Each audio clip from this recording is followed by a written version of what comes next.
चौपाल का सगला दर्शका ने राम राम सा भाई दर्शक भाई बहनों में चौपाल के माध्यमों नई नई जानकारी आप सभी के लिए ले रहा जो सीधी सीधी आप सभी की जिंदगी जुड़ेड़ी हुई है। आज ये चौपाल में भी आपा एक यान की ही महत्वपूर्ण जानकारी ले रहा जल संरक्षण ने लेर भाई पानी को बचाव करना बहुत ज़्यादा ज़रूरी है, क्योंकि आपा सगला जाना आपा कई दिन तक भूखा तो रह सका लेकिन पानी के बिना प्यासा को नहीं रह सका। पानी आपने जीवन की सबसे ज़्यादा महत्वपूर्ण ज़रूरतों एक है, इसलिए कहवे है कि जल बचाओ जीवन बचाओ। और आज री चौपाल में आपा जल संरक्षण ने लेर बातचीत कर सका कि भाई जल को संरक्षण आपा की तरीकों कर सका और जल संरक्षण करनो कितो ज़्यादा आवश्यक है। और ये विषय पे जानकारी देबा खातर आपने सागे पधारा है श्याम सुंदर पालीवाल जी। श्याम सुंदर पालीवाल जी, आपको हमारे कार्यक्रम में बहुत बहुत स्वागत है। आपने समाज सेवा के लिए पद्मश्री भी नवाजो गयो है और इसके अलावा आप जल संरक्षक में बहुत सारा कार्य भी कराया है। आपको माँ की चौपाल कार्यक्रम में बहुत बहुत स्वागत। इसके साथ साथ आपने सागा जो दूसरा मेहमान पधारा है वे है हेमंत कुमार जोशी जी, जो कि पूर्व निर्देशक जल एवं स्वच्छता सहयोग संगठन है। आपको भी बहुत बहुत स्वागत है हेमंत जी माँ की चौपाल कार्यक्रम में। आज आप हेमंत जी बात कर रहे हैं विश्व जल दिवस पर, तो आप माँ का दर्शका ने सब पहले आप बताओ कि विश्व जल दिवस जो है वो आप मनावा क्यों हाँ? जी हर साल 22 मार्च को विश्व जल दिवस मनाया जाता है और ये केवल राजस्थान में नहीं, भारत में ही नहीं, पूरे विश्व में मनाया जाता है, प्रत्येक देश में मनाया जाता है। और इसका मैं अगर आपको बताऊं कि ये बात कहाँ से शुरू हुई, तो 1992 में संयुक्त राष्ट्र संघ का एक अधिवेशन हुआ था ब्राज़ील की राजधानी रियो डी जेनेरियो में, और वहाँ पर यह निर्णय लिया कि आम जनता में पानी के विषय में जागरूकता पैदा करने के लिए हर साल कोई एक दिन ऐसा तय किया जाए जिस दिन पूरे विश्व में लोग पानी के ऊपर बात करें, अपनी समझ विकसित करें, जागरूकता उनमें पैदा हो। तो ये तय हुआ कि 22 मार्च को हर साल जो है पूरे विश्व में हम इसको विश्व जल दिवस को मनाएंगे। और हर साल संयुक्त राष्ट्र संघ के स्तर पे ही एक थीम, एक विचार तय होता है कि इस साल हम कौन से पानी के पक्ष पे बात करेंगे। तो इस साल का जो उन्होंने जो तय किया है थीम, वो ग्राउंड वाटर है। उदाहरण के तौर पे पिछले साल का अगर देखें तो जल का मूल्य ये थीम था। उसके पहले क्लाइमेट चेंज का पानी के ऊपर क्या असर पड़ेगा, जलवायु परिवर्तन का पानी पे क्या असर पड़ेगा।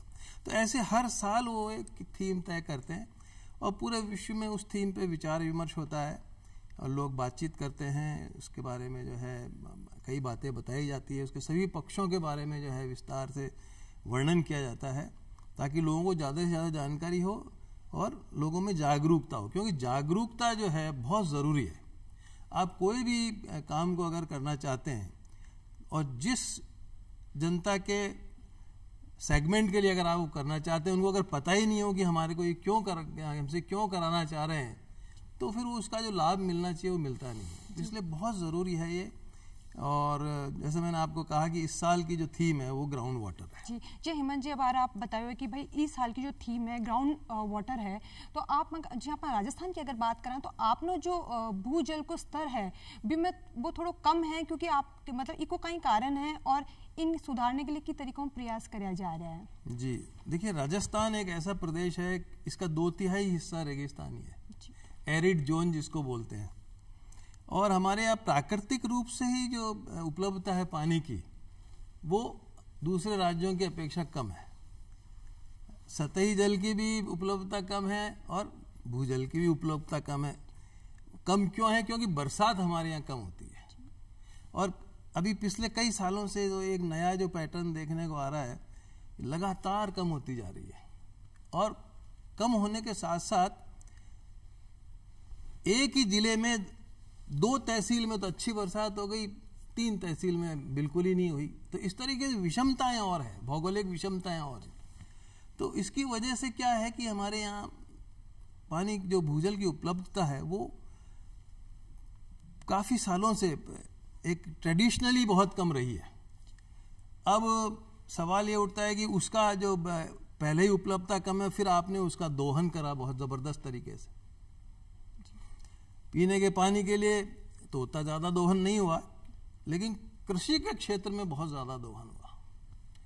आप देखिए एक समय था, मुझे अच्छी तरह से याद है, जयपुर में भी 1980 या 1990 के दशक में आराम से 60 फीट पे पानी मिलता था यहाँ ज़मीन के नीचे। आज 200 फीट, 250 फीट, 300 फीट, राजस्थान के कई जिलों में तो 500 फीट, 1000 फीट, कोई अंत ही नहीं है।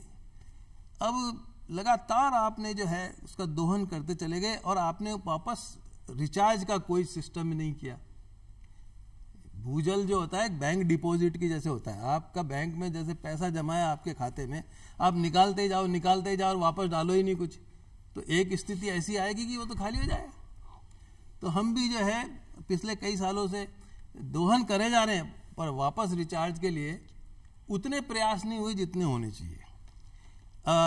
कुछ समय से जागरूकता बढ़ी है इस बारे में, सरकार के स्तर पे भी बहुत अच्छे प्रोग्राम्स आए हैं इसके बारे में, और इस पक्ष को अब समग्रता के रूप में योजनाओं के स्तर पर भी देखा जा रहा है और लोगों में भी जागरूकता बढ़ी है। तो मैं आशा करता हूं कि आने वाले समय में जो है, अब जैसे मिसाल के तौर पे आप हैंडपंप बनाते हैं या कोई नलकूप, ट्यूबवेल बनाते हैं, कहीं पर भी उसके साथ में उसके पानी को वापस रिचार्ज करने का सिस्टम नहीं होता है।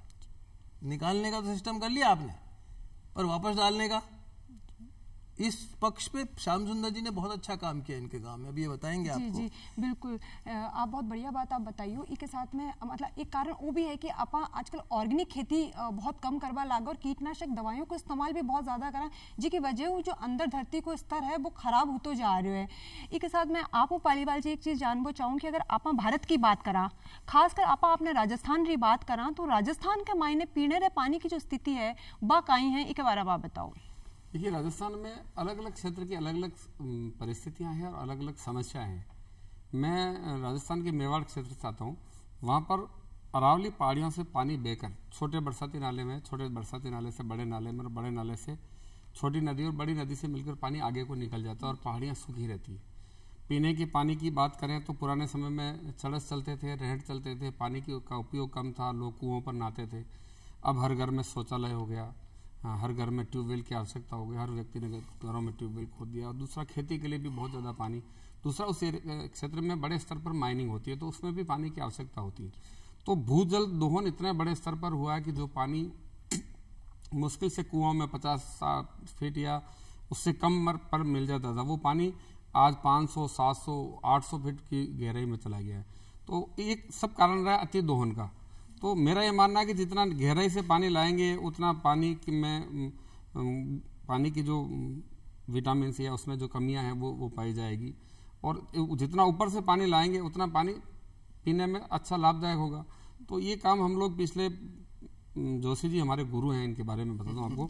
इन्होंने मुझे ये बात कहने में कोई संकोच नहीं होना चाहिए कि जब मैं गाँव का सरपंच बना था तो ऐसे वैज्ञानिक इस तरह का पानी का उपयोग कैसे करें, ग्राम विकास के समग्र विकास की बात कैसे करें, स्वच्छता पर बात कैसे करें, ऐसे स्पेशलिस्ट जो जानकार थे उन लोगों ने हमको मार्गदर्शन किया। और उस मार्गदर्शन की वजह से ये हुआ कि हमने जो पानी 500, 700, 900 फीट था, उस पानी को हमने बड़े स्तर पर जल संरक्षण और बरसाती नालों में चेक डैम, एनीकट, ट्रेंच बना खोद कर, बरसाती नालों में इस तरह के पेड़ लगाकर जो चेक डैम का काम करे, उस पानी को रोककर जमीनी स्तर पर 10 फीट, 15 फीट, 20 फीट पर लाने का काम किया है। तो ये मेरा ये मानना है कि गांव का सरपंच अगर समझदार हो, सरकार की विभिन्न योजनाओं को व्यवस्थित तरीके से अनुभव लेकर उसको क्रियान्वित करे, तो मैं मानता हूँ कि ऐसे पानी की समस्याओं से निजात पाया जा सकता है, जो हमारे गांव के लोग पिछले 20 साल से कर रहे हैं। जी बिल्कुल पालीवाल जी, आपके गांव के लिए बहुत बढ़िया काम कर रहे हो। अगर हर व्यक्ति की सोच यहाँ की हो जाए और हर व्यक्ति अगर पानी ने बचावा के बारे में सोचबा लाग जाए, तो आने वाले समय में जो पानी की जो कमी है वह हुआ का चांस ही बहुत ज़्यादा कम हो जाए। इसके साथ हेमंत जी एक और चीज़ मैं बोलना चाहूँ आपने कि जो आप देखा कि आपने अधिकतर आप बारिश के ऊपर निर्भर रहे वहाँ, तो बारिश के पानी को संरक्षण करना कितना ज़्यादा आवश्यक है। बिल्कुल, देखिए ये बहुत ही महत्वपूर्ण विषय है। पानी को आप लेबोरेटरी में नहीं बना सकते। पानी कहाँ से आएगा? पानी या तो बरसात से आएगा या दूसरा जो बर्फ जमी हुई है वो पिघल के आएगी। बिल्कुल, आप चाहो कि मैं पानी जो है प्रयोगशाला में बना लूँ और उससे काम चल जाएगा, वो नहीं होता है। वो को नहीं है।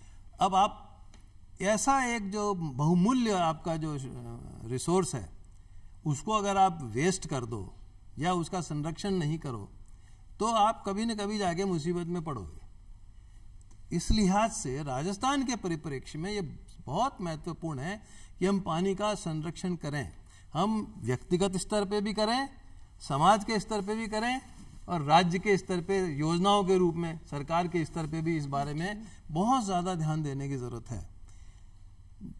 अगर आप मुझसे पूछते हैं कि जो है व्यक्तिगत स्तर पे जल संरक्षण कैसे करेंगे, तो मैं ये कहूँगा कि हर आदमी का इसमें एक भूमिका है। इसमें आप घर के स्तर पे या अपने मोहल्ले के स्तर पे या अपने गांव के स्तर पे ऐसे स्ट्रक्चर्स तैयार कर सकते हो जहां पर पानी को आप इकट्ठा कर सकते हो और इकट्ठा करके उसको इस्तेमाल भी कर सकते हो और उसको ज़मीन के अंदर भी डाल सकते हो। जो भूगर्भ का हमारा जल, भूजल का जो स्तर लगातार नीचे जा रहा है, वापस ऊपर आ सकता है। मिसाल के तौर पे जैसे कोई गांव है, उस गांव में हर गांव के आसपास 1-2 नाले होते हैं, है ना, जिनमें बरसात का पानी बह के जाता है। अगर आप उन नालों का पानी रोक दो तो उसका क्या लाभ मिलेगा? उसका लाभ ये मिलेगा कि वो पानी वहाँ इकट्ठा हो जाएगा और आसपास के जितने भी ट्यूबवेल्स हैं, हैंडपंप्स हैं, कुएं हैं, उनका जल स्तर ऊपर आ जाएगा। तो ये तो बड़ा ऐसा कोई मुश्किल काम नहीं है और कई लोगों ने इसको किया है, सफलतापूर्वक किया है। गांव को छोड़ने की नौबत आ गई थी, उन गांवों को न केवल उन्होंने लबालब कर दिया पानी से, बल्कि वहाँ का कृषि उत्पादन बढ़ गया। कृषि उत्पादन बढ़ने से वहाँ के जो पशुपालन व्यवसाय में वृद्धि हो गई और भी कई चाहे उसके अपरोक्ष रूप से लाभ मिले। तो पानी का जो संरक्षण है वो बहुत बेसिक है, बहुत ही आधारभूत है और हमारे सारे समाज के उत्थान के लिए बहुत ज़्यादा जरूरी है। अब घर के स्तर पे जैसे आप है, बरसात का पानी आप जैसे वेस्टर्न राजस्थान में अगर आप जाओ तो हर घर में टांका मिलेगा आपको, हर घर में टांका मिलेगा। हर घर के स्तर पे वो बरसात के पानी को इकट्ठा करते हैं और उस पानी को पूरे साल भर पीने के लिए इस्तेमाल करते हैं, क्योंकि हमारे पीने के लिए तो बहुत कम पानी चाहिए हमारे को, है? दूसरे कामों के लिए पानी और चाहिए, कपड़े धोने के लिए चाहिए, रसोई के अंदर चाहिए, कोई आपका कोई जो है कोई आपने कोई लॉन वॉन लगा रखा उसमें चाहिए, और भी जैसे शहरों में कूलर वूलर में पानी डालते हैं तो वो ज़्यादा मात्रा होती है, पर पीने का पानी बहुत ज़्यादा नहीं चाहिए। तो टांके का पानी केवल पीने के लिए यूज़ करते हैं, पर शहरों में ये बात अभी तक नहीं आई। शहरों में अभी भी जो है लोग बाग जो वही सरकारी सिस्टम पे निर्भर करते हैं। बिल्कुल, लोग आज रेन वाटर हार्वेस्टिंग के बारे में जाने तो है, लेकिन बिना मतलब अपने जीवन में लावे को नहीं। तो ई के प्रति जो आप जागरूकता की अगर बात करा पालीवाल जी, तो इसके लिए जागरूकता की तरीकों लोगों में फैलाने की जरूरत है कि भाई वाटर रेन हार्वेस्टिंग बहुत ज्यादा जरूरी है। ई के बारे में आप बताओ, क्योंकि इस पर आप बहुत ज्यादा काम भी कर रहे हैं। देखिए, जल, ये जीवन जल से शुरू होता है और अंत में जल में ही मिलता है। बिल्कुल, तो लोगों को ये समझाना पड़ेगा कि पानी है तो सब कुछ है, पानी है तो कृषि है, पानी है तो पशुपालन है, पानी है तो जीवन है। ये लोगों को समझाना पड़ेगा। पानी, देखिए हम गाँवों में जो हम लोग टॉयलेट शौचालय बना रहे हैं तो कोशिश कर रहे हैं कि 100 फीट वाले बने। पानी घर में जितना भी वेस्ट पानी हो रहा है वो खड्डा खोद के ज़मीन में उतारते हैं तो वहाँ का वाटर लेवल बढ़े। इस पर हम बहुत लंबे समय से काम कर रहे हैं और उससे ऐसा नहीं कि सिर्फ एक गांव में ही कर रहे हैं, पूरे देश की कई पंचायतें, कई सरपंच, आज कश्मीर से लेकर कन्याकुमारी तक के सरपंच हमारे गाँव में आते हैं और वहाँ के मॉडल को देखते हैं कि कैसे एक सूखी पहाड़ियों पर यहाँ के गांव के लोगों ने सरकार की विभिन्न योजनाओं के माध्यम से उस गांव के जल स्तर को ऊपर बढ़ाया है। और सरपंच ये नहीं समझे कि सीसी सड़कें, सामुदायिक भवन बनाकर वो गांव में लोकप्रिय हो सकता है या फिर गांव के विकास की बात कर सकता है। नहीं, सबसे पहला काम देखो हम लोगों ने जो काम किया है, बेटी, पानी, पेड़, गोचर भूमि और वन्य जीवों को बचाकर लोगों को प्राकृतिक आधारित रोजगार। अब देखिए, जल स्तर बढ़ा तो किसान के कुएं में पानी हुआ, किसान के कुएं में पानी हुआ तो किसान खेती करने लगा, पशुपालन करने लगा और गांव में का किसान आत्मनिर्भर हुआ है। तो पानी के महत्व को समझकर ही वो आत्मनिर्भरता की तरफ बढ़ सकता है। ये लोगों को समझाने की कोशिश कर रहे हैं हम लगातार। जी बिल्कुल, पालीवाल जी, हेमंत जी बहुत सही बात बताइए कि भाई आपा एक व्यक्ति मिल ही जो पानी है भी की बचत कर सका और संरक्षण कर सका। हाँ, लेकिन पालीवाल जी मैं एक और चीज आपने पूछबो चाहूँ, जी आप जल संरक्षण एक व्यक्ति ने जोड़ो है, तो एक बारे में आप बताओ कि तरीकों आप लोगों ने ये मुहिम के मायने शामिल करो? आप लगातार प्रयास करते रहिए, तपस्या करते रहिए। इसको एक प्रयास नहीं कह सकते, एक लंबी तपस्या है, 20 सालों की तपस्या है। और इस पर एक व्यक्ति नहीं, बहुत सारी संस्थाएं, बहुत सारे लोग इस पर काम कर रहे हैं। और उसको देखकर लोग पानी के महत्व को समझ रहे हैं। जहाँ जहाँ पानी की कमी आई है, हमारे गांव में भी इस तरह का हुआ था। उस समय 2005 और 2010 के बीच में 5-7 साल के अकाल पड़े थे, ट्रेनों से पानी आता था। तो लोगों को लगा कि ऐसा कब तक होगा, अगर मान लो ट्रेनें खराब हो गई या पानी नहीं आ पाया दूसरी जगह से, तब हमारा क्या होगा। तो लोगों को ऐसे समय की याद दिलाकर हम लोगों को बताते हैं कि पानी के महत्व को समझो। जो पानी हमारे गांव से बहकर दूसरे गांव में जा रहा है या फिर खारे पानी में मिल रहा है, उस पानी को धरती माता को पिलाकर हम स्टोरेज करके और बुरे समय में उसका उपयोग कर सकते हैं। ये लोगों को समझा कर रहे हैं काम, तो इसका असर भी आ रहा है, लोग समझ रहे हैं। और इसके लिए सबसे पहले आपको खुद को उस पर काम करना पड़ेगा, खुद को तपना पड़ेगा, तब जाकर दूसरे लोग काम करेंगे। बिल्कुल पालीवाल जी, क्योंकि एक स्लोगन भी है कि भाई जल है तो कल है। अगर आज आप पानी ने बचा पाए हो तो ये आपने आने वाला जो भविष्य है वे उज्जवल हो सका है। एक साथ में अगर आप खेती की बात करा हेमंत जी, तो आपने जो भारत देश है वो एक खेती प्रधान देश है। आपने जो 70% जो जनसंख्या की अगर आप बात करा तो आपने 70% जनसंख्या प्रत्यक्ष या अप्रत्यक्ष रूप में खेती में जुड़ेड़ी है। तो इसलिए आप बताओ कि खेती के लिए सबसे ज्यादा जरूरी है जल। तो खेती में की तरीका आप जल को इस्तेमाल करा ताकि बहुत कम जल के इस्तेमाल हो आप अच्छी सिंचाई कर सका। जी, ये बहुत महत्वपूर्ण प्रश्न किया आपने। और मैं आपको बताऊं कि जो हमारे यहाँ विशेष तौर पे राजस्थान में जितना भी जो कृषि के क्षेत्र में जो पानी का उपयोग है मोस्टली भूजल है। हमारे यहाँ पर वैसे ही जो है सतही जल के स्रोत कम है। चंबल नदी है, माही नदी है और इंदिरा गांधी कैनाल है। बाकी छोटे मोटे तालाब हैं, उनसे कोई विशेष फर्क नहीं पड़ता। तो प्राकृतिक रूप से ये हमारे पास सतही जल ज़्यादा है नहीं। तो हम कृषि के लिए मूलतः भूजल पर ही निर्भर हैं। और भूजल लगातार जो है कम होता जा रहा है। ऐसी परिस्थिति में उसका बहुत ही बुद्धिमत्तापूर्वक उपयोग आवश्यक है। तो इसमें 3-4 बातें मैं आपको बताना चाहता हूँ। एक तो आप कृषि के क्षेत्र में जो पूरा खेत को लबालब कर देते हैं पानी से, और पता नहीं किसने उनको बता दिया, ये समझ विकसित हो गई कि जितना ज्यादा पानी देंगे उतनी फसल अच्छी होगी। ये गलत सोच है। इससे नुकसान हो रहा, उल्टा आपकी फसल भी कम हो रही है, आपकी जो सॉइल की क्वालिटी भी आप खराब कर रहे हो। तो आप जो है बूंद बूंद जल पद्धति और स्प्रिंकलर इरिगेशन, इनका आप जो है इस्तेमाल करो। आप पेड़ की जड़ में बूंद बूंद बूंद बूंद पानी जाता रहता है। आपको आश्चर्य होगा कि इजराइल एक ऐसा देश है जिसकी भौगोलिक परिस्थिति काफी कुछ राजस्थान के रेगिस्तान जैसी है जी। उसने बूंद बूंद जल और स्प्रिंकलर इरिगेशन का इस्तेमाल करके और ऐसी फसलों का इस्तेमाल करके जिनमें पानी कम चाहिए और जिसकी वैल्यू ज्यादा मिलती है, पैसा ज्यादा मिलता है, बुद्धिमत्ता पूर्वक उन्होंने चयन किया। और आज की तारीख में पूरे यूरोप को अपने जो खाद्यान्न का जो है वो एक्सपोर्ट करते हैं। एक रेगिस्तान जहां पानी वैसे ही बहुत कम है, पूरे यूरोप को एक्सपोर्ट कर रहा है। और बिल्कुल राजस्थान की जैसा ही परिदृश्य है वहां पर। तो अब हमारे लोगों ने भी यहाँ इस बात को समझा है। और ये बूंद बूंद जल पद्धति है, स्प्रिंकलर इरिगेशन में बहुत कम पानी लगता है इसमें और फसल बहुत अच्छी होती है। दूसरा इंपॉर्टेंट काम यह है कि आप कौन सी फसल का आप काम में ले रहे हो। आप यहाँ ऐसी फसलें उगा रहे हो जिनमें बहुत ज्यादा पानी चाहिए। चावल की खेती कर रहे हैं, गन्ने की खेती कर रहे हैं। राजस्थान में क्या जरूरत है इनको करने की। आप ऐसी फसलें करिए जिनमें कम पानी हो और अच्छी वैल्यू मिले। जैसे आजकल जो लेटेस्ट मैं बताऊं आपको, जो मेडिसिनल प्लांट्स हैं, औषधियों के जो पौधे होते हैं, आप उनको उगाइए। बहुत कम पानी लगता है उसमें, बहुत अच्छी उसकी वैल्यू पैसे मिलते हैं उसके। आप जीरे का उत्पादन करिए, आप इसबगोल का उत्पादन करिए। आप ऐसे कई फल आ गए हैं, उनको आप जो है इस्तेमाल करिए, उनमें बहुत कम पानी लगता है।